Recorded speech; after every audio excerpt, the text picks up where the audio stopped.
Welcome back to The Explainer. Today, we are taking on a truly massive scientific mystery.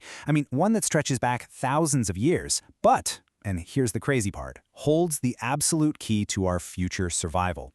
We're going to solve the evolutionary puzzle of how a tough, unruly wild grass was systematically transformed into the global staple we all know today as rice. It's an incredible detective story, and we're going right back to the very roots to uncover how early humans literally engineered our food. Okay, let's dive right into this, because the stakes, they honestly couldn't be higher. By the year 2050, researchers estimate that the world is going to need 785 million tons of paddy rice just to survive. Let that number sink in for a second. 785 million. To put that into perspective, that is a staggering 70% increase from our current global production. We are staring down the barrel of a massive, unprecedented food demand, and the pressure on our agricultural systems is really reaching a boiling point. But you see, here's where the story takes a kind of terrifying turn. Right when we desperately need an abundance of resources, we're actually facing a catastrophic drop in our genetic toolkit. Historically, there were around 600,000 traditional rice seed varieties available. Today, well, that number has plummeted to just the thousands. In regions like Tamil Nadu in India, traditional varieties have dropped from 2,000 down to a mere 160. We're essentially losing the very building blocks of the crop that feeds billions of people. Now, this catastrophic loss actually has a name. It's called genetic erosion. What happened is that high-yielding, heavily engineered modern varieties have largely replaced the traditional ones. But in doing so, we're completely erasing the ancient mother gene pools that contain all these natural immunities and survival traits. And that is exactly why researchers in Tamil Nadu are racing against the clock. They're meticulously studying the remaining traditional varieties to unlock their secrets before they just disappear forever. So, to stop this genetic erosion and secure our future, these researchers realized they had to look to the past. They had to ask one fundamental question: how do you actually tame a wild grass? How did early humans manage to mold these wild, completely unpredictable plants into the stable, life-sustaining food we rely on today? Well, to answer that, we have to look at the living evidence. Which brings us to Section 1, Meet the Ancient Ancestors, specifically the Tamil Nadu lineup. We're looking at traditional rice varieties, or TRVs. Think of these plants as living fossils.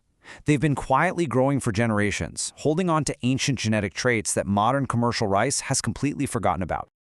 And this brilliantly illustrates our lineup. The researchers collected these 8 specific varieties from traditional farmers in Tamil Nadu.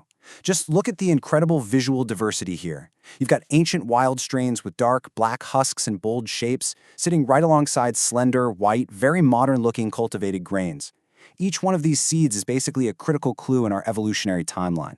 By using DNA barcoding, the researchers were able to group these 8 varieties into a super clear evolutionary progression.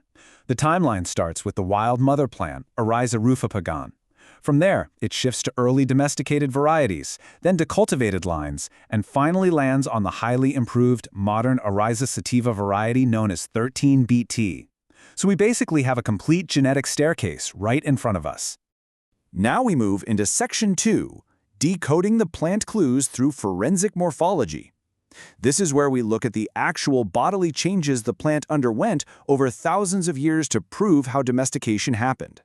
By observing how the plant's physical structure shifted, we can see exactly what early farmers were selecting for. Now, what's really interesting about this is if you take a look at the plant's stalk, or the culm. In the wild varieties on the top row, notice how they are remarkably thick, dense, and dark. Why? Because a wild plant has to survive harsh winds and brutal weather all on its own. But as we move to the improved cultivated varieties, the stalks evolved to become thin and light. Because humans started protecting the crops, the plant no longer needed that massive, energy-draining armor. And we see an even more dramatic shift when we look at the height of the plants. Extreme tallness is actually a prime criteria for wildness. The ancient wild variety Karupu kavuni stands at a towering 141.5 centimeters. But our modern improved 13B variety is literally a dwarf by comparison, standing at just 35.7 centimeters. Early humans eventually favored shorter plants because, honestly, they're just easier to manage, they're way less likely to fall over before harvest, and they put their energy into growing seeds rather than growing a massive stem.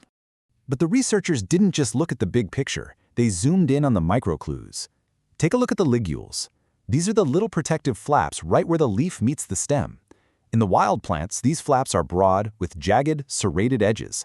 But through the process of domestication, they evolved into smooth margins with sharp, clean tips in the modern varieties. So even the tiniest structures of the plant were entirely reshaped by human agriculture. But if you want to see the literal fingerprint left behind by the evolutionary process, you have to look at the base of the seed itself. This right here is the abscission scar. On a wild seed, this scar is shallow and round, but on a domesticated, cultivated seed, it's much deeper and irregularly shaped. This tiny little scar tells the story of one of the absolute most important transformations in human history. And that deep scar exists because of a phenomenon called seed shattering. See, in the wild, seed shattering is basically a plant's self-destruct mechanism. It drops its seeds super easily to the ground so it can spread its babies and reproduce. But for a farmer, a plant that drops its seeds before you can even harvest them is totally useless. So early humans specifically bred plants to be non-shattering. They literally engineered the rice to hold onto the stalk until we were ready to pick it. Let's move to section 3 and see how this all builds. The evolutionary journey from wild grass to modern staple. By combining all of these forensic clues, the stalks, the height, the liggles, and those shattering traits, we can clearly map out the entire history of this vital crop.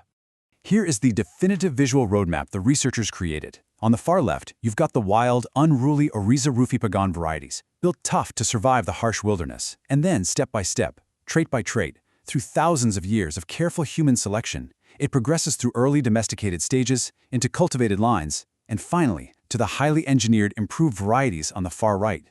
Now, when you look at the raw data trends, an incredibly surprising fact emerges. You'd probably assume modern seeds are bigger, right? But it's actually the exact opposite. The ancient wild seeds were much heavier and larger.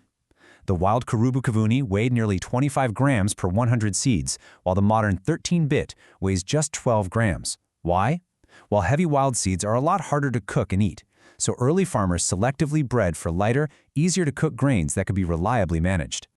So we've solved the mystery of how rice was domesticated. Let's move to section 4, saving the genetic reservoir, and explore why this matters for our future food security. We really need to connect this back to that looming global crisis we talked about at the very beginning of this explainer. So the crucial point is this. These ancient, wild traits aren't just history. No, they are the secret blueprints for our future. Modern high-yield rice is incredibly vulnerable to climate change, but these traditional varieties, they contain untapped genetic instructions for surviving abiotic stress, fighting off devastating diseases, and even resisting insects without relying on heavy chemicals.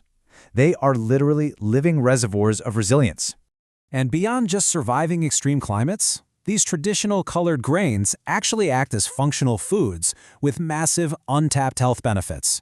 For starters, they have a naturally low sugar content, making them absolutely great for diabetics. They're packed with high glutamic acid, and the dark-colored wild grains are loaded with antioxidative, anti-inflammatory anthocyanins. We practically have a superfood pharmacy locked right inside these ancient seeds.